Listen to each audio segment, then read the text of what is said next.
Before man, before language, before fire, when night was eternal and the gods reigned unopposed, Bo, a titan who dared to break order, a thief of light, a bearer of hope, an eternal damned.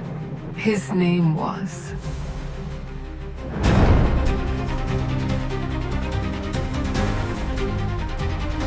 Born of the old lineage of Titans, when the world was not yet under the yoke of Olympus, Prometheus was not a simple giant. He was mind, cunning, rebellion.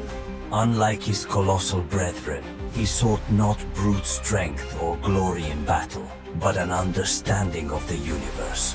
While the gods fought for thrones and brilliance, he watched the mud, the wind, the bone and thought. When Zeus and the Olympian gods declared war on the Titans, Prometheus did not fight alongside their blood, not out of cowardice, but out of calculation. He joined the new order knowing that the age of the old Colossus was destined to fall. But the victory of the gods did not bring justice, only power, and with power came arrogance. The gods shaped the world according to their will. They created the animals, the rivers, the seasons, and in a minor, almost accidental act, they created man fragile, naked, mortal, a being condemned to darkness from its origin.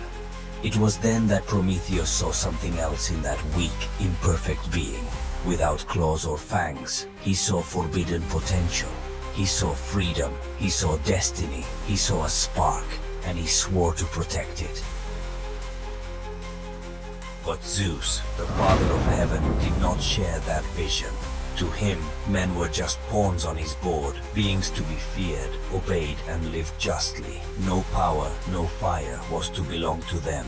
Prometheus became his secret defender. It was he who taught them to count the days, to read the heavens, to build houses, to sew, to carve tools. It was he who modeled the nascent civilization with every teaching. But the greatest gift was forbidden fire. Fire was divine. Fire was Olympus, and Prometheus decided to steal it on top of Mount Olympus. At the heart of the power burned the eternal flame, guarded by Hephaestus, nourished by the ether, the absolute symbol of divine supremacy. One moonless night, Prometheus ascended silently. He took a hollow fennel stem. He brought it closer to the sacred flame and hid it inside.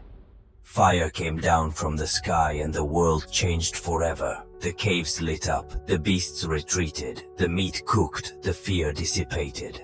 The human being for the first time not only survived, he created.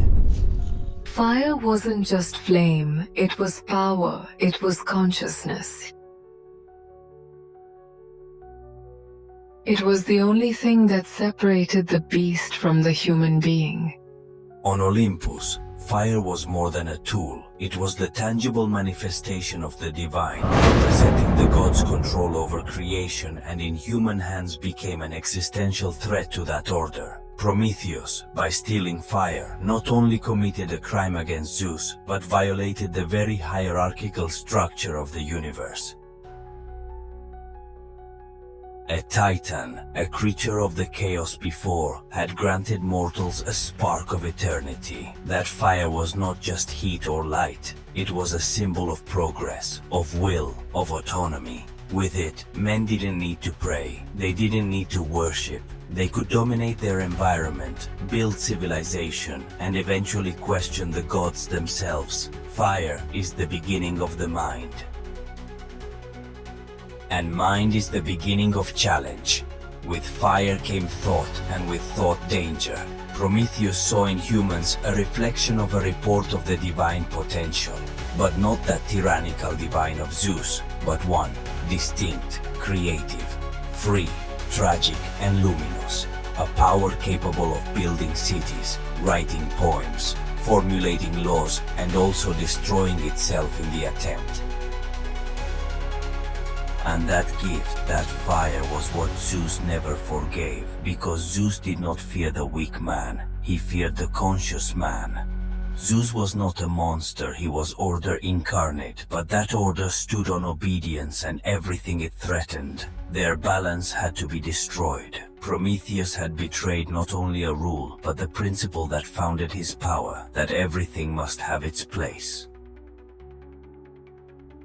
Gods above, men below, titans in the abyss. By elevating man, Prometheus broke that axis, turned the human being into a lesser god, and that was unforgivable. And there, on top of the world, where heaven kisses rock and loneliness has no name, he was chained. The chains weren't just iron.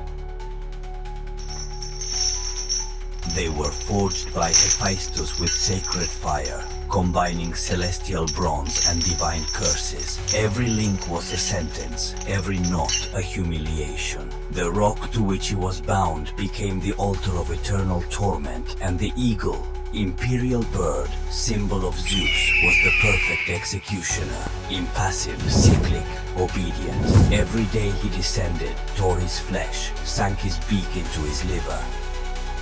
The organ of desire, according to the ancient Greeks, and devoured it with cruel method. By nightfall, the liver would regenerate and the torture would begin again at dawn, not by a natural cycle, but by a sentence carefully designed so that he would not have forgotten, nor rest, nor death. It was the price of rebellion. Prometheus is not just a benefactor, he is a universal archetype. The bearer of forbidden knowledge, the one who suffers for giving others what the gods have denied. In-depth psychology represents the figure of the tragic hero, who assumes the pain of humanity, who immolates himself for an ideal, who knows that he will be punished and still acts. There is something Christian about him, even though his story is earlier. The redemptive suffering, the broken body to save others. And at the same time, it is also the symbol of the eternal disobedient, the one who accepts no limits, the one who does not bend, the one who prefers condemnation to empty obedience.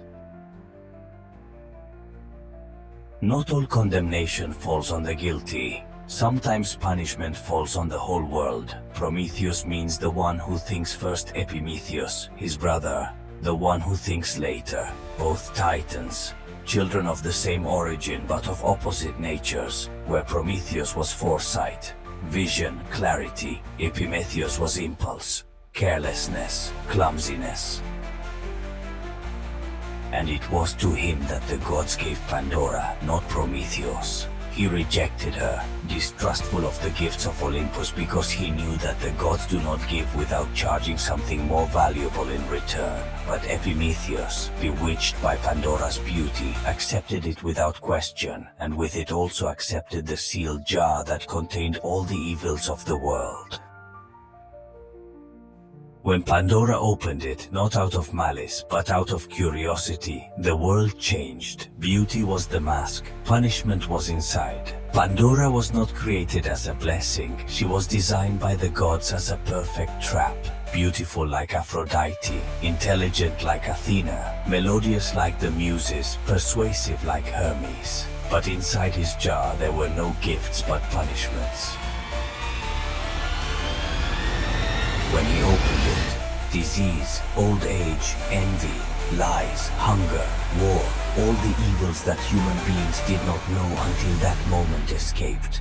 Only hope remained inside, locked in the back. And that detail has divided philosophers for centuries. Was it a consolation or a final irony? Hope is the last thing that sustains us, or the last lie that prevents us from freeing ourselves. Thousands of years passed, and Prometheus was still chained, his flesh torn every day, his cry lost in the winds of the Caucasus, his figure forgotten by the gods, but not by fate. It was then that Heracles emerged, son of Zeus, hero of impossible feats, half god, half man, a living symbol of the cross between Olympus and humanity. During one of his tasks, the search for the golden apples of the garden of Hesperides, Heracles passed by the place of torment and there saw the fallen Titan. He did not ask, he did not fear, he did not hesitate. He took his bow, aimed it at the sky, and with a perfect arrow he brought down the eagle. Then he broke the chains, freed the eternal prisoner, and fulfilled the unwritten prophecy that only a man, no, a god would be worthy to save Prometheus. In him live all the tensions that define the human being, between obeying or creating, between living safe or dying free, between accepting the world as it is or burning to transform it. When he released Prometheus, it wasn't a happy ending, it was a transition. Prometheus never returned to Olympus. He was not forgiven or reinstated, nor did he go down to live among the men he left. Between worlds, belonging neither to gods nor mortals, neither up nor down, free but marked, saved but irreparable, like many who opened their eyes to two great truths, he never returned intact. What is fire? Is it heat today? Is it power? Is it rage? Is it love? Or is it simply the desire to be? Today we don't steal fire from the sky, we extract it from the earth. We carry it on machines, on cables, on screens. We have tamed the flame, but we have not learned to tame, which represents that impulse to transcend the given, to break the imposed limits, to create even if it hurts, to think even if it costs, to resist even if you suffer. That fire is still burning and Prometheus is still alive. We find it today in science, which advances faster than ethics. In artificial intelligence, which asks if we are still necessary in social movements that challenge the established order, in defectors from regimes, in censored authors, in misunderstood geniuses. Every time someone questions the sacred ignites a Promethean spark, and every time that spark is transformed into a bonfire, punishments, marginalization, exile also return. The imposed silence, the invisible cage, because even in the 201st century the gods still exist, only now they wear suits, talk to algorithms, and hide behind logos and governments. And if fire lives in us, aren't we all heirs to the chained titan? Prometheus is no longer one, it is many, it is everyone, it is every human being who ever said no more. Every time someone writes a forbidden word, they start a fire. Every time someone stands up for truth against power, he lights fire. Every time someone loves against the mandate of hate, he lights fire, and every time he does so, he is tied to the rock again, devoured, forgotten, remembered. Because the price of freedom has always been eternal punishment. Maybe it's not the fire that Prometheus stole, but the permission to dream, and with it, the curse to suffer for it. Prometheus's punishment was eternal, but so was his rebellion, because what he stole was not just fire. It was the possibility of choosing the right to err, to suffer, to love, to create, to destroy, to rise up again and again against the inevitable. Prometheus is not a dead myth. It's an open wound in time, a whisper in every conscience that dares to look up at the sky and say, I can be more than this. And even if they chain him, even if they tear him apart, even if they condemn him to oblivion, Prometheus returns in every generation, in every corner of the world, in every soul that refuses to obey out of fear, because there is no eagle capable of devouring an idea, no god strong enough to extinguish a spark. And as long as there is a single human being capable of igniting the darkness with his mind, with his heart, with his voice, Prometheus will live, burn, and never kneel again.